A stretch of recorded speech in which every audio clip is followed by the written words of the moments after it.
What is going on, Hoops fans? With the draft right around the corner, I just wanted to talk quickly about two potential targets that I would like the Knicks to target with the 55th overall selection. Now, of course, there's a ton of guys, I could say. There's a huge talent pool, and there's always a ton of guys that go undrafted. As a matter of fact, last year, we hoped that the Knicks found a diamond in the rough when they got Alonzo Trier, who went undrafted, who the Knicks actually signed to an extension this offseason, and he showed spurts of potentially being a nice spark plug off the bench.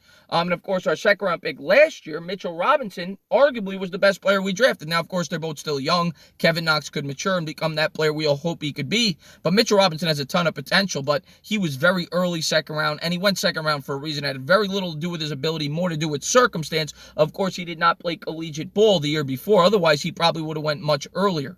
But at picking at 55, I'm not expecting the Knicks to get a potential star or probably not even a potential starter. Now, of course, there's always diamonds in the rough. Gilbert Arenas was a second-round selection. I believe Manu Ginobili was. I'm not sure. There's many others people could shout out, but it is rare. Most second-round picks, especially late second-round picks, don't last in the NBA that long, to be honest.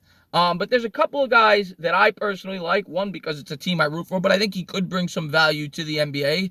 And the other is a guy that the Knicks have actually expressed some interest in. We'll start with him. That is Taco Fall, the center out of UCF. He stands at 7'7" tall. He has a standing reach of 10'2", which is ridiculous.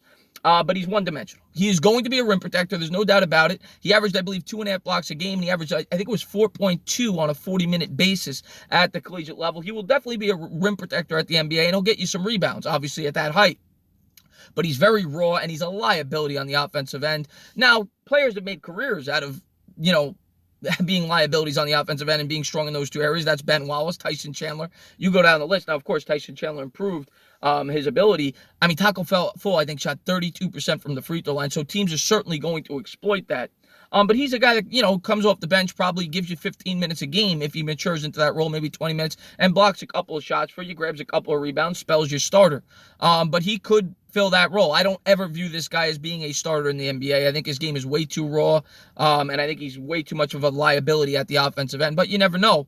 And then the other guy who I actually like a lot is Shamori Bonds, who goes to St. John's, is the team I root for. And St. John's, unfortunately, has not had a lot of good pros, and I wouldn't expect this guy to be a great pro. His role would probably be a spark plug off the bench, similar to an Alonzo Trier. He's more of a traditional point guard.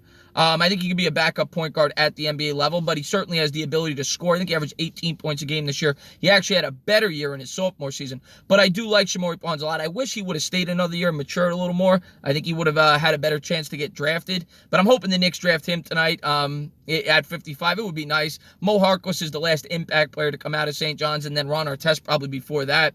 It's been a long time since St. John's had a great player at the NBA level.